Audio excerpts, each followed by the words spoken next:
कि वो परमात्मा सतलोक से चलकर आता है, अपने यथार्थ ज्ञान को वो स्वयं ही बताता है। और अन्य जो संत ऋषिजन होते हैं, काल प्रेरणा से वो पूरे ब्रह्मांड को, पूरे विश्व को शास्त्र विधि से विपरीत ज्ञान देकर उनके जीवन को नष्ट कर रहे होते हैं। और वो परमात्मा हमारा पिता है, हम सभी उसकी आत्माएं हैं। और वो परमेश्वर अपनी आत्माओं को इस काल के जाल से निकालकर, इस महाकष्ट में लोक से निकालकर सतलोक ले जाने के लिए आता है।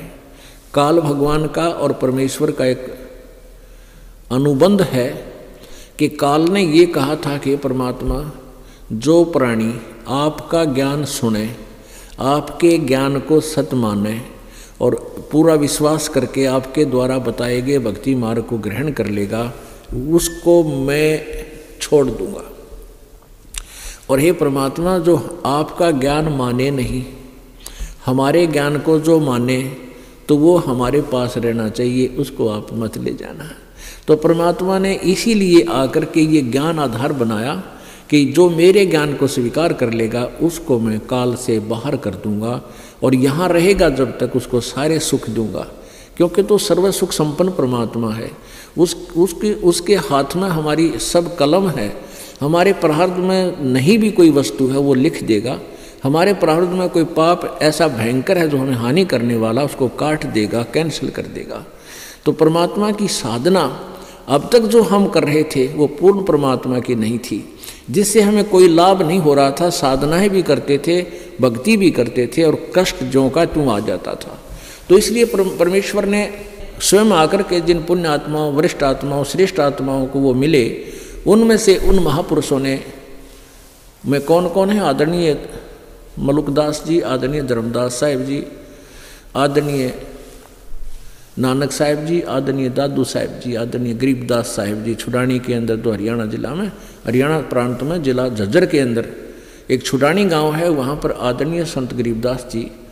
और उत्तर प्रदेश के अंदर गांव खेखड़ा, मेरठ में, जिला मेरठ में गांव खेखड़ा में आदरणीय गीसा साहिब जी को, इन श्रेष्ठ आत्माओं को परमात्मा सतलोक से चलकर तेज गति से आकर के उनको मिले, उन श्रेष्ठ आत्माओं को। उन्होंने फिर बताया कि तुम कौन राम का जब तेजापम, गरीबदास जी ने कहा है, और ताते कटे न ये तीनों तापम। इसलिए तुम्हारे प्रारब्ध में जो लिखे हुए हैं वो दुख, और साथ में जो अन्य को जंतर मंत्र, छू मंत्र, कोई देव रुष्ट हो जाना, कोई पितर रुष्ट हो जाना, और जो साधनाएं तुम कर रहे हो उनसे वो भी ना ठीक होते।